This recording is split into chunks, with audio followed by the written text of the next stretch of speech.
Welcome to BB9 news. ముందుగా headlines చూద్దాం.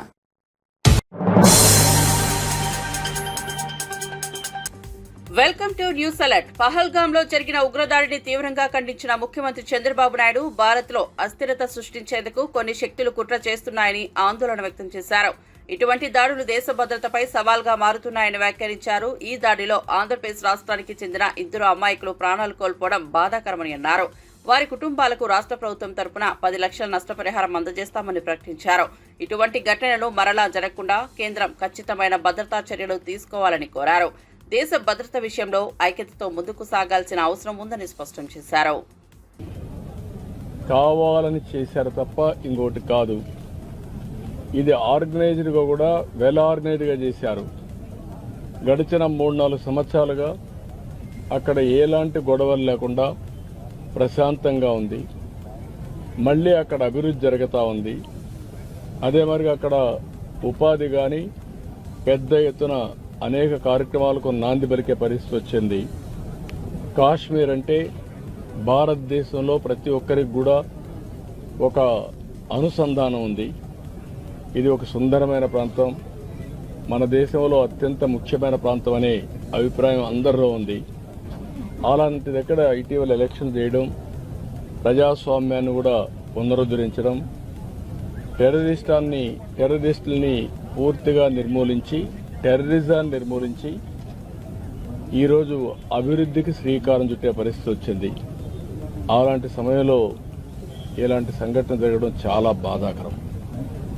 దీన్ని భారతదేశంలో ఉండే ప్రతి ఒక్కరు కూడా తీవ్రంగా ఖండించాల్సిన అవసరం ఉంది. ఇలాంటి టెర్రరిస్టులు భారతదేశాన్ని ఏమీ చేయలేవు. భారతదేశంలో ఒక సుస్థిరమైన ప్రభుత్వం ఉంది, సమర్థవంతమైన నాయకత్వం ఉంది, ధీటుగా ఎదుర్కొనే శక్తి సామర్థ్యాలు కలిగిన ప్రభుత్వం. అలాంటి కేంద్ర ప్రభుత్వంలో ఉండే ఈ ప్రభుత్వం మీద ఇలాంటి చిన్న చిన్న సంఘటనలతో ఏదో కావాలని డిస్ట్రాక్ట్ చేయాలని ప్రయత్నం చేయడం ఇది వాళ్ళ అవివేకం తప్ప ఇంకోటి కాదు. ఏదేమైనా ఇలాంటి క్లిష్ట పరిస్థితులు వచ్చినప్పుడు దేశం అంతా కూడా సమైక్యంగా నిలబడాల్సిన అవసరం ఉంది. అందరం కూడా నరేంద్ర మోడీ గారి యొక్క నాయకత్వం కింద సెంట్రల్ గవర్నమెంట్ చేసే ప్రతి ఒక్క కార్యక్రమానికి మనం సంఘీభావాన్ని తెలియజేయాల్సిన అవసరం ఉంది. ఇది దేశ సుస్థిరతకు సంబంధించిన విషయం. అలాంటి సమగ్రత సుస్థిరత దెబ్బతీసే పరిస్థితి ఎలాంటి వ్యక్తులు చేసినా, ఎలాంటి శక్తులు చేసినా దాన్ని ధీటుగా ఎదుర్కొంటామని మనం సమాధానం చెప్పాల్సిన బాధ్యత అవసరం కూడా ఉంది. కాంగ్రెస్ సీనియర్ నేత మాజీ ఎమ్మెల్యే జగ్గారెడ్డి కుమార్తె జయారెడ్డి నిశ్చితార్థ వేడుక ఘనంగా జరిగింది. ఈ వేడుకకు ముఖ్యమంత్రి రేవంత్ రెడ్డి ప్రత్యేక అతిథిగా హాజరయ్యారు. సీఎం రేవంత్ రెడ్డితో పాటు మంత్రులు ఉత్తమ్ కుమార్ రెడ్డి, కోమటిరెడ్డి వెంకటరెడ్డి, దామోదర రాజనరసింహ, ప్రభుత్వ సలహాదారులు వేమ నరేందర్ రెడ్డి, రాజగోపాల్ తదితరులు పాల్గొన్నారు. కుటుంబ సభ్యులు, పార్టీ నేతల మధ్య ఆనందం వాతావరణం నెలకొంది. జయారెడ్డికి సీఎం శుభాకాంక్షలు తెలియజేస్తూ ఆమెకు భవిష్యత్తులో సంతోషకరమైన జీవితం కలగాలని ఆకాంక్షించారు.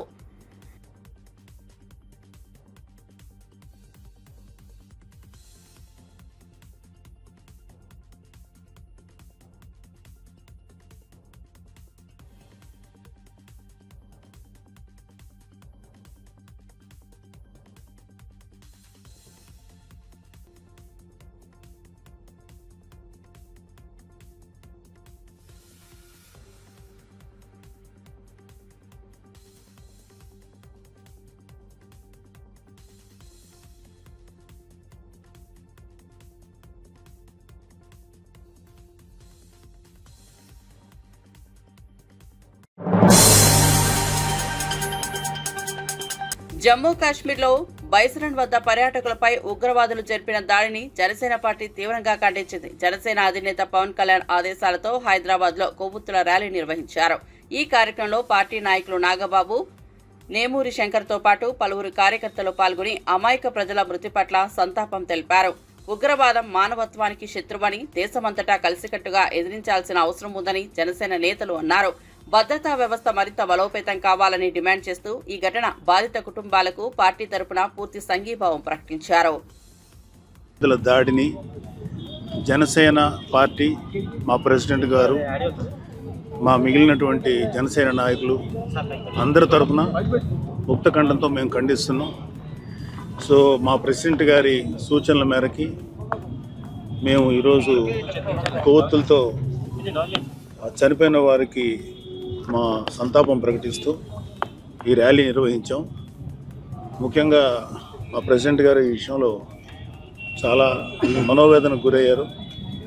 సో చనిపోయింది ఒక ఇన్నోసెంట్ సివిలియన్స్, వాళ్ళ మీద ఇలా దారుణమైనటువంటి ఈ యొక్క హత్యాకాండని మేము ముక్తకంఠంతో జనసేన తరఫున, జనసేన నాయకుల తరఫున మేము ఖండిస్తున్నాం.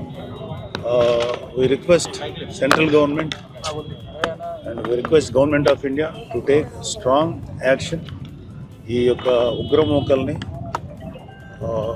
సరైనటువంటి గుణపాఠం చెప్పి మరొకసారి ఇలాంటి ఉగ్రమూకల దాడి నుంచి మనకెప్పటికీ, మన భారతీయులు ఎవరికి కూడా ఎటువంటి ఆపద రాకూడదు, ఎటువంటి కష్టం రాకూడదు. నిజంగా చనిపోయిన వాళ్ళ యొక్క అనుభవాలు వింటున్నా, లేకపోతే ఆ విజువల్స్ చూస్తున్నా మనసు కలిచివేస్తుంది. ఆ స్థానంలో మనవాడునో, లేకపోతే నేను, లేకపోతే నావాడు, లేకపోతే మనవాడు ఎవరున్నా ఎంత మనవేదన గురవుతామో మనందరం అర్థం చేసుకోవాలి. అది ఎవరికో జరిగింది కాదు, మన ఇంటిలో మన మీద జరిగిన దాడి. కానీ దీన్ని చూసుకొని మనందరం ప్రతిస్పందించాలని చెప్పి మా ప్రెసిడెంట్ గారు మాకు చెప్పడం వల్ల, ప్లస్ ఆయన యొక్క ఆలోచనలు మేము ముందుకు తీసుకెళ్తున్నాం. ఎవరైతే దాడి చేశారో వాళ్ళని తీవ్రంగా శిక్షించాలని చెప్పి గవర్నమెంట్ ఆఫ్ ఇండియాకి మేము అభ్యర్థిస్తున్నాం. పహల్గామ్ ఉగ్రదాడి నేపథ్యంలో కేంద్ర భద్రతా కమిటీ అత్యవసరంగా కీలక నిర్ణయాలు తీసుకుంది. సింధు జలాల ఒప్పందాన్ని తాత్కాలికంగా నిలిపివేస్తున్నట్లు ప్రకటించింది. అట్టారి చెక్పోస్ట్ తక్షణమే మూసివేస్తున్నట్లు తెలిపింది. SAARC వీసా మినహాయింపు పథకాన్ని రద్దు చేస్తూ ఇప్పటికే ఆ వీసాలతో ఉన్న పాక్ పౌరులు 48 గంటల్లో దేశం విడిచిపెట్టాలని ఆదేశించింది. దేశ భద్రతను కాపాడేందుకు పాక్కు గట్టి సందేశం పంపేందుకే ఈ చర్యలు తీసుకుంటున్నట్లు కేంద్రం స్పష్టం చేసింది. Briefing to the CCS, the cross-border linkages of the terrorist attack were brought out. It was noted that this attack came in the wake of the successful holding of the elections in the Union Territory and its steady progress towards economic growth and development. Recognizing the seriousness of this terrorist attack, the CCS decided upon the following measures. 1. The Indus Waters Treaty of 1960 will be held in abeyance with immediate effect until Pakistan credibly and irrevocably abjures its support for cross-border terrorism. 2. The integrated checkpost Atari will be closed with immediate effect. Those who have crossed over with valid endorsements may return through that route before 1 May 2025. 3. Pakistani nationals will not be permitted to travel to India under the SARC visa exemption scheme visas. Any SVES visas issued in the past to Pakistani nationals are deemed cancelled. Any Pakistani national currently in India under SVES visa has 48 hours to leave India. 4. The defense, military, naval and air advisors in the Pakistani High Commission in New Delhi are declared persona non grata. They have a week to leave India. India will be withdrawing its own defense, navy and air advisors from the Indian High Commission in Islamabad. These posts in the respective High Commissions are deemed annulled. 5 support staff of the service advisors will also be withdrawn from both High Commissions. 5. The overall strength of the High Commissions will be brought down to 30 from the present 55 through further reductions to be effected by 1st May 2025. The CCS reviewed the overall security situation. పహల్గా ఉగ్రదాడిని నిరసిస్తూ రాష్ట్రంలో పలు చోట్ల ర్యాలీలు నిర్వహించారు. మృతుల ఆత్మకు శాంతి కలగాలంటూ కొవ్వొత్తులు, కాగడాల ప్రదర్శనలు చేశారు. ఉగ్రవాదానికి వ్యతిరేకంగా నినాదాలు చేస్తూ ముష్కరుల దిష్టిబొమ్మలు దగ్ధం చేశారు. పిరికిపంద చర్య, అమాయకులపైన దాడి చేయడం, ఉగ్రవాదానికి భారతదేశంలో ఎక్కడా కూడా చోటు లేదు. ఏ కారణంతో ఇలాంటి సంఘటన చేసినా ఈరోజు భారతదేశం అంతా కూడా మరింత యూనిటీగా దీన్ని వ్యతిరేకించడానికి, దీని మీద పోరాటం చేయడానికి అందరం కూడా కలిసికట్టుగా నిలబడుతున్నాం. మరి రాబోతున్న రోజుల్లో దీనికి పాల్పడినటువంటి వారు తగిన మూల్యం చెల్లించబోతున్నారనేది కూడా ఈ సందర్భంగా తెలియజేస్తున్నాను. సంబంధం లేనటువంటి అమాయకులైనటువంటి సామాన్య ప్రజల మీద, అందులో టూరిస్టుల మీద దాడి చేయడం అంటే ఇది ఒక హేయమైనటువంటి చర్య. ఎవరైతే అమాయకుల పైన దాడి చేశారో వాళ్ళందరికీ త్వరలోనే తగినటువంటి మూల్యం చెల్లించుకోవాల్సిన శాంతమైన వాతావరణం తీసుకురావాలని నరేంద్ర మోడీ గారి ప్రభుత్వం కాశ్మీర్ లో చేసిన చర్యలు, కొన్ని కార్యక్రమాలు అంతిమంగా దేశానికి ఉపయోగపడుతుంది, జమ్మూ కాశ్మీర్ కు ఉపయోగపడుతుందని చేసిన కార్యక్రమాల్లో కూడా చిచ్చులు పెట్టే ప్రయత్నం ఉగ్రవాదులు చేశారు. ఏ దేశానికి సంబంధించిన వాళ్ళైనా సరే ప్రతి ఒక్కరం కూడా దీన్ని ఖండించాలి. ఒక మంచి సంకేతం ఇవ్వాలి, మనందరం కలిసి ఉన్నాం అనే ఒక సంకేతం ఇవ్వాలి.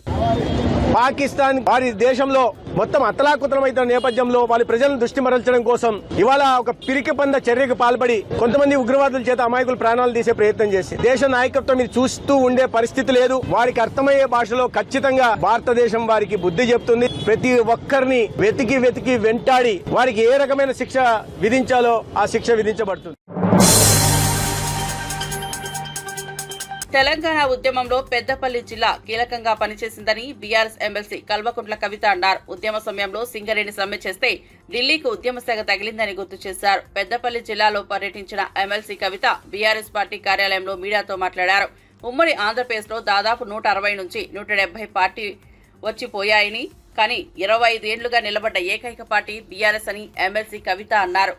బీఆర్ఎస్ తెలంగాణ ప్రజల గుండె చప్పుడైందని తెలిపారు. ప్రతి ఒక్కరితోనూ బీఆర్ఎస్ పార్టీ పెనవేసుకుందని, తెలంగాణ ప్రజలతో పార్టీది పేగుబంధమని వ్యాఖ్యానించారు. ఒకప్పుడు అవహేళన చేసిన వారికి కూడా గులాబీ జెండా రక్షణగా ఉందని అన్నారు. 10 ఏళ్లలో తెలంగాణ రాష్ట్రాన్ని దేశానికే నెంబర్ 1 గా నిలిపామని గుర్తు చేశారు.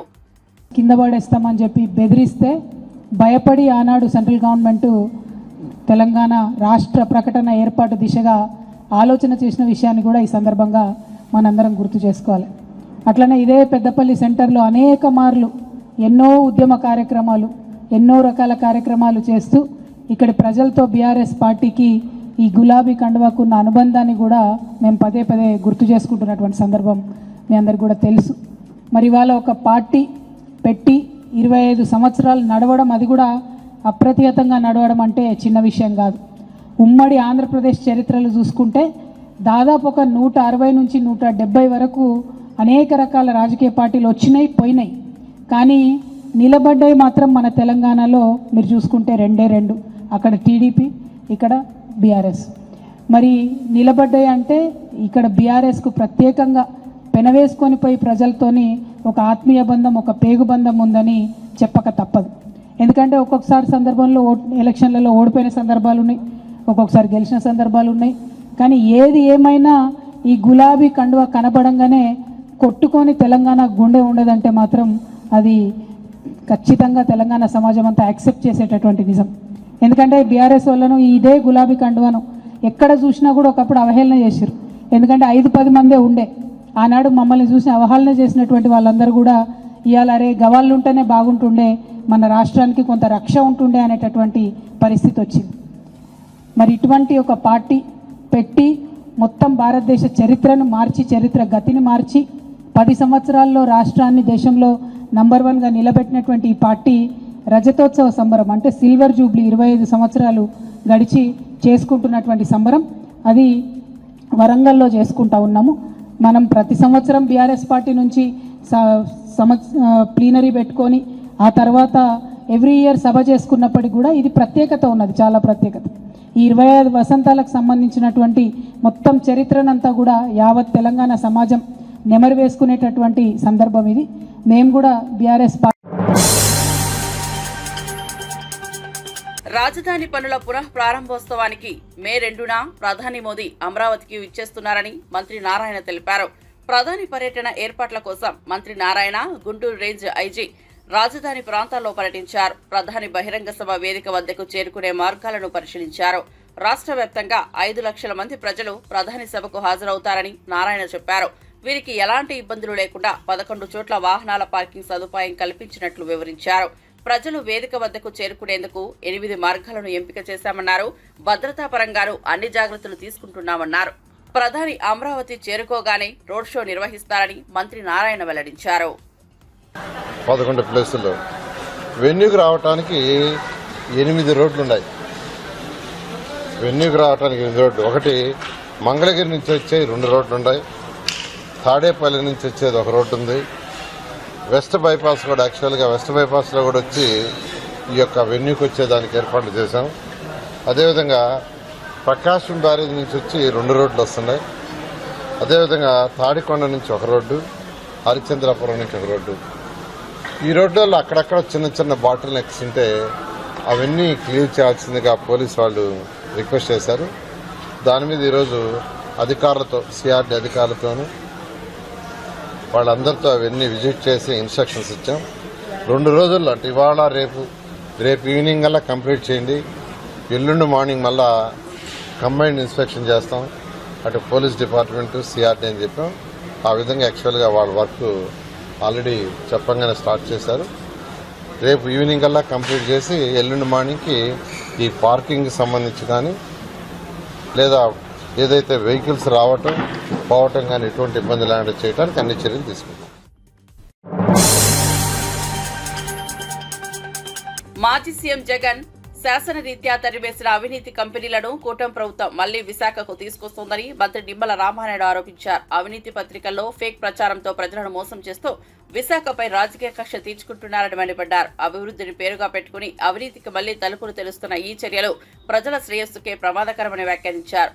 ప్రజాధనాన్ని విచ్చలవిడిగా దోపిడీ లూటీ చేస్తూ అందులో కూడా పర్టికులర్ గా ఈవేళ విశాఖపట్నం అదేవిధంగా ఉత్తరాంధ్రకు తీరనటువంటి ద్రోహం దగా చేసినటువంటి ఈ యొక్క ఉత్తరాంధ్ర దోహి జగన్మోహన్ రెడ్డి అనే విషయాన్ని సందర్భంగా తెలియజేసుకుంటూ, ఎందుకంటే నిన్న మొన్న మళ్ళీ ఆ వెళ్ళిపోయిన పరిశ్రమలు, ఎందుకంటే మన లూలుని మళ్ళీ వెనక్కి తీసుకురావడం కానీ మొన్న కూడా మీరు చూసారు ఏదైతే ప్రఖ్యాత టీసీఎస్ అంటే ఒక ప్రెస్టీజియస్, మీ అందరికీ తెలుసు, ఒక సాఫ్ట్వేర్ ఎన్నో లక్షలాది మందికి ఉద్యోగ కల్పన చేసేటువంటి ప్రఖ్యాత టీసీఎస్ ని మళ్ళీ ఈరోజు విశాఖపట్నాన్ని తీసుకురావాలని చంద్రబాబు నాయుడు గారు, లోకేష్ బాబు గారు కృషి చేసి ఆ టీసీఎస్ డేటా సెంటర్ ని మళ్ళీ ఇవాళ విశాఖపట్నాన్ని తీసుకొచ్చి మొదటి విడతగానే 12,000 ఉద్యోగాలు ఈవేళ సాఫ్ట్వేర్ ఉద్యోగాలు కల్పించేటువంటి పరిస్థితిలో ఈవేళ ఆ టీసీఎస్ తీసుకొస్తూ ఉంటే మరి వాటికి కేటాయించినటువంటి భూముల మీద కూడా ఈరోజు కుట్రపూరితంగా నీ అవినీతి పత్రికలో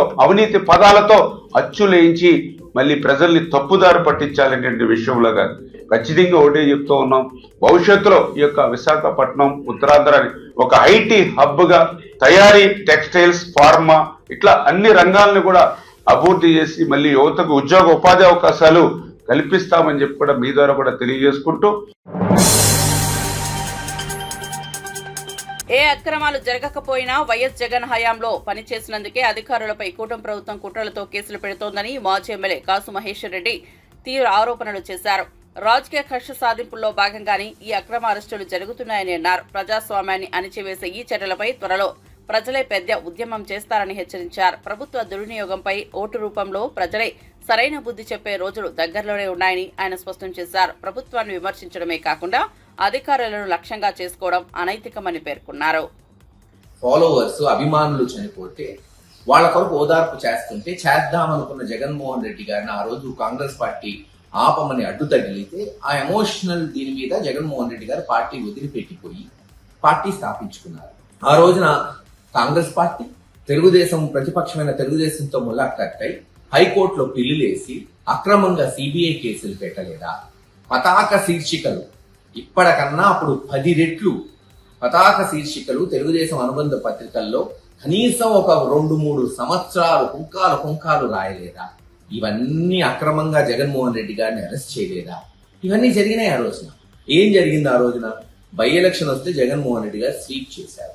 ఆ తదనంతరం 2014 కూడా ఎలక్షన్ దాదాపు గెలిచేశారు. కానీ 2 వాగ్దానాలు ఆయన ఇవ్వకపోవడం వల్ల 1-2 ఉదాహరణకి రుణమాఫీ తీసుకుందాం. ఆ రోజు జగన్మోహన్ రెడ్డి గారు రుణమాఫీ అని ఉంటే ముఖ్యమంత్రి అయ్యేవాడు. కానీ అబద్ధం చెప్పి రేపు ప్రభుత్వంలో వచ్చినాక చేయకపోవడం కన్నా ప్రతిపక్షంలో కూర్చోవటం విన్నా అనుకున్నాడు.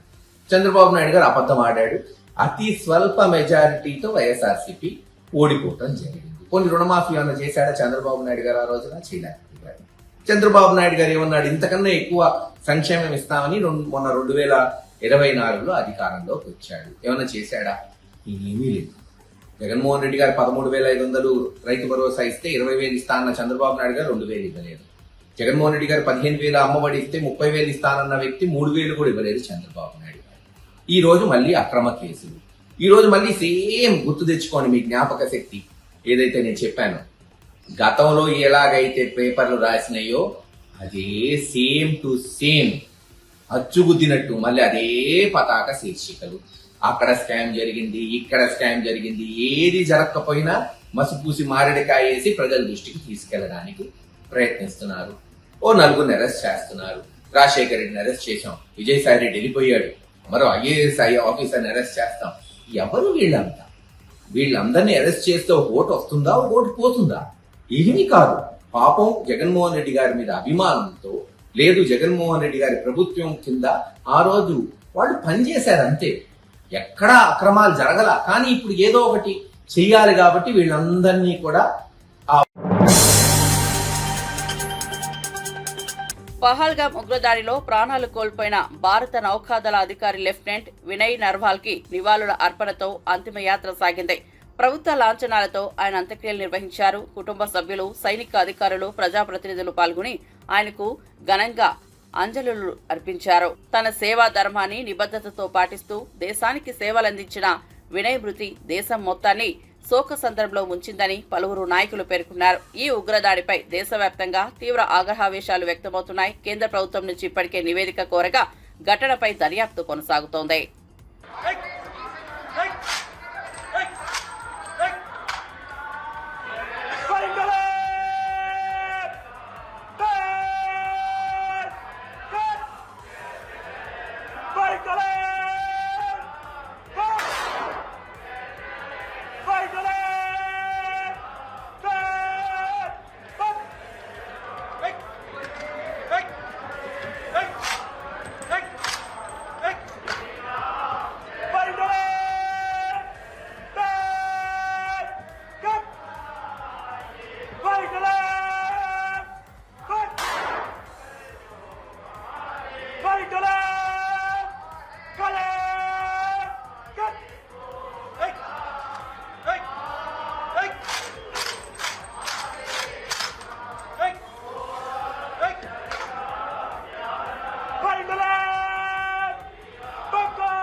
రాయలసీమకు తలమానికమైన తిరుపతిలో అత్యుత్తమ క్రీడా వసతులు ఏర్పాటు చేశామని మంత్రి మండిపల్లి రాంప్రసాద్ రెడ్డి అన్నారు. శాప్ ఆధ్వర్యంలో విస్తృతంగా క్రీడల అభివృద్ధి చేపట్టామని తెలిపారు. తిరుపతి శ్రీనివాస్ స్పోర్ట్స్ కాంప్లెక్స్ లో ఎన్టీఆర్ క్రీడా వికాస మైదానం, రైఫిల్, షూటింగ్ రేంజ్ ను మంత్రి ప్రారంభించారు. మేజర్ ధ్యాన్ చంద్ విగ్రహావిష్కరణతో పాటు ఆధునీకరించిన స్విమ్మింగ్ పూల్, మల్టీపర్సన్ సింథటిక్ కోర్టు పనులను ప్రారంభించారు. కార్యక్రమంలో శాప్ చైర్మన్ రవినాయుడు, ఎమ్మెల్యే ఆరణి శ్రీనివాసులు, కలెక్టర్ వెంకటేశ్వర్ తదితరులు పాల్గొన్నారు. వెచ్చించి అది కూడా సిఎస్ఆర్ ఫండ్స్ కలెక్ట్ చేసి ప్రజల కోసం, నిజమైన క్రీడాకారుల కోసం, పేద క్రీడాకారులు ఎవరైతే వాళ్లకు అందుబాటులో లేని క్రీడలను కూడా ఆడే విధంగా ఈరోజు మన శాప్ చైర్మన్ ఎవరైతే ఉన్నారో రవినాయుడు దీనికి నాయకత్వం వహించి ఈరోజు అన్ని దిగ్విజయంగా ఇక్కడ అందరం ప్రారంభించుకున్నాం. మేము ఒకటే చెప్తున్నాం ప్రతిపక్షాలకు, మీలాగా ఆడుదాం ఆంధ్ర అని చెప్పి రాష్ట్రాన్ని ఒక సినిమా తీసినట్టు తీసి 46 రోజుల లోపలే 120 కోట్ల రూపాయలు బొక్కింది మీరైతే. మా నాయకుడు ముఖ్యమంత్రి అయిన తర్వాత 9 నెలల్లోనే 450 మందికి ఉద్యోగ అవకాశాలు కల్పిస్తున్నామంటే అది చంద్రబాబు నాయుడు గారి ఘనత. అతి త్వరలోనే సుమారుగా 1000 ఎకరాల్లో స్పోర్ట్స్ సిటీ కూడా అమరావతి ప్రాంతంలో నెలకొల్పేదానికి కూడా ఈ ప్రభుత్వం చర్యలు తీసుకుంటుందని తెలియజేసుకుంటున్నాం. స్పోర్ట్స్ అనేది ఒక ఎంకరేజ్మెంట్ గా ఉండాలని చెప్పి ఆ రోజు చంద్రబాబు నాయుడు గారు వివిధ ప్రణాళికలతో ఆంధ్రప్రదేశ్ లో కూడా డెవలప్ చేయడం జరిగింది. దానిలో భాగంగానే ఆ రోజు నాగార్జున యూనివర్సిటీలో సింథటిక్ ట్రాక్ కావచ్చు, మల్టీపర్పస్ సెంటర్స్ కావచ్చు ఆ రోజు తీసుకొచ్చారు. ఇక్కడ మనం కూర్చున్న శ్రీనివాస స్పోర్ట్స్ కాంప్లెక్స్ కూడా ఆ రోజు గౌరవ ముఖ్యమంత్రి నారా చంద్రబాబు నాయుడు గారు 2002-2003లో టీటీడీ సహకారంతో 3.5 కోట్లు కేటాయించి ప్రభుత్వము, శాప్, టీటీడీ ముగ్గురు సమన్వయంగా ఈ ఎల్ఎన్టీ ద్వారా ఈ స్పోర్ట్స్ ఇన్ఫ్రాస్ట్రక్చర్ క్రియేట్ చేయడం వల్ల ఇక్కడ 7 విశ్వవిద్యాలయాలు, అదేవిధంగా లక్షలాది మంది విద్యార్థులు ఈ స్పోర్ట్స్ కాంప్లెక్స్ ను ఉపయోగించుకొని ఇక్కడి నుంచే నేను ఇంతకు ముందు చెప్పినట్టు ఎవరైతే రజనీ గారు ఉన్నారో hockey player Srinivasa sports complex ద్వారా ట్రైన్ అయ్యి వెళ్ళడం జరిగింది.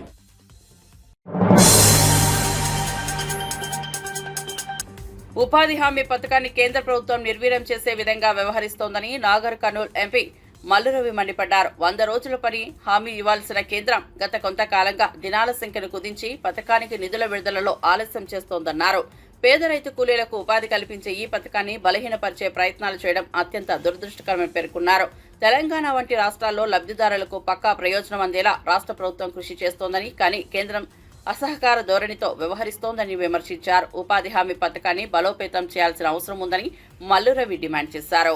ప్రజలకి వ్యతిరేకం అని చెప్పడానికి తెలంగాణ రాష్ట్రంలో ఎంప్లాయ్మెంట్ గ్యారంటీ స్కీమ్ 100 రోజుల పని బడ్జెట్ ను తగ్గించటం ద్వారా ఈ నిరుపేదలు పని లేనప్పుడు 100 రోజులు చేసుకుని బ్రతికేటటువంటి అవకాశాన్ని పొట్ట మీద కొట్టారు. నోటి దగ్గర తినే అన్నాన్ని తినకుండా చేస్తున్నారు. 100 రోజులు పని కనీసం పేద ప్రజలకు కల్పిస్తే పస్తులుండకుండా ఉండి సంపద సృష్టించడానికి ఉపయోగపడే పేద ప్రజలందరూ కడుపు కొట్టే కార్యక్రమాన్ని మోడీ ప్రభుత్వం చేస్తుంది.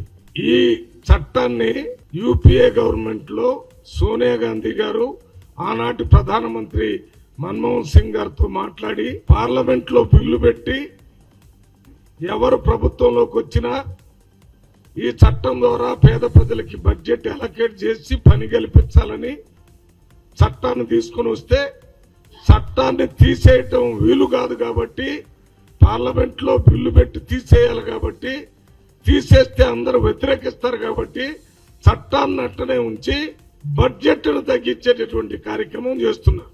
ఇంతకు ముందు చట్టం పెట్టినప్పుడు 100 రోజుల వరకు పని కల్పించాలని చట్టం చెప్పింది. ఈ చట్టం అమలు చేస్తున్నప్పుడు పేద ప్రజలందరూ దీని ద్వారా పనిచేసి 100 రోజులు సరిపోని పరిస్థితి ఏర్పడింది.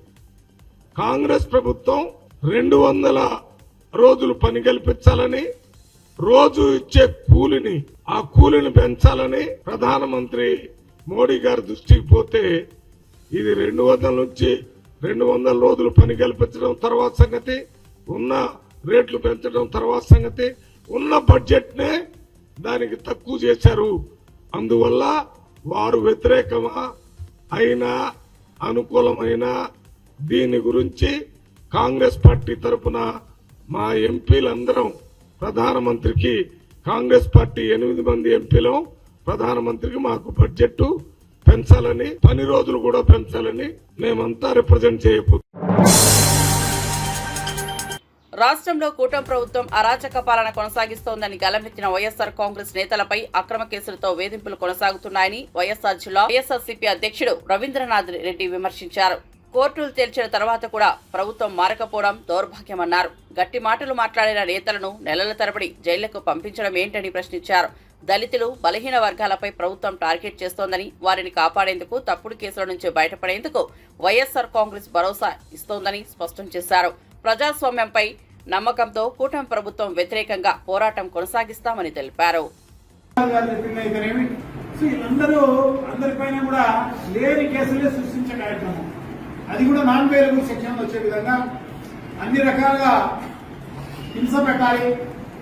ఒకవేళ వాళ్ళు దొరకకపోతే వాళ్ళ కుటుంబ సభ్యులను, ఆడవాళ్ళని కూడా చూసుకోకుండా వాళ్ళందరినీ తీసుకొచ్చి స్టేషన్లో కూర్చోబెట్టే కార్యక్రమం ఈ రకంగా చేసేంత నిజంగా ఒక అరాచకాన్ని సృష్టించే కార్యక్రమం జరుగుతోంది.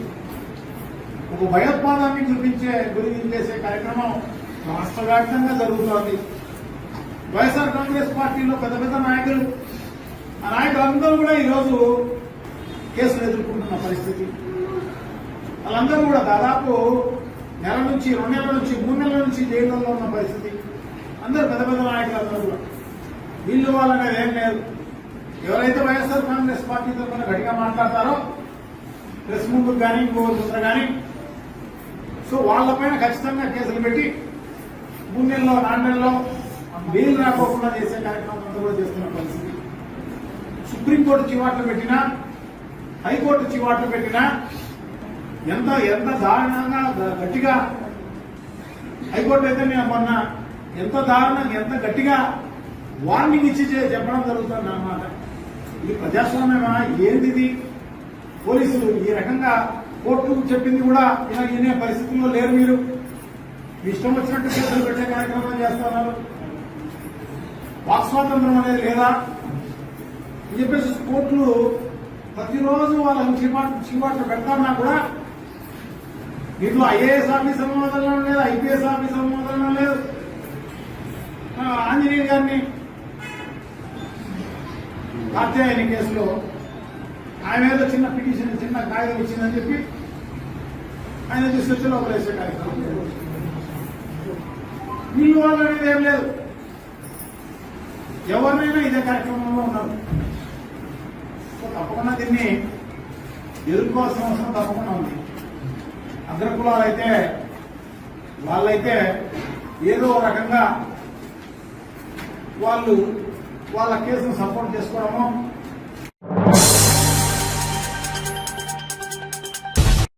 ఇవి బులెటిన్ అప్డేట్స్ చూస్తూనే ఉండండి BV9 న్యూస్.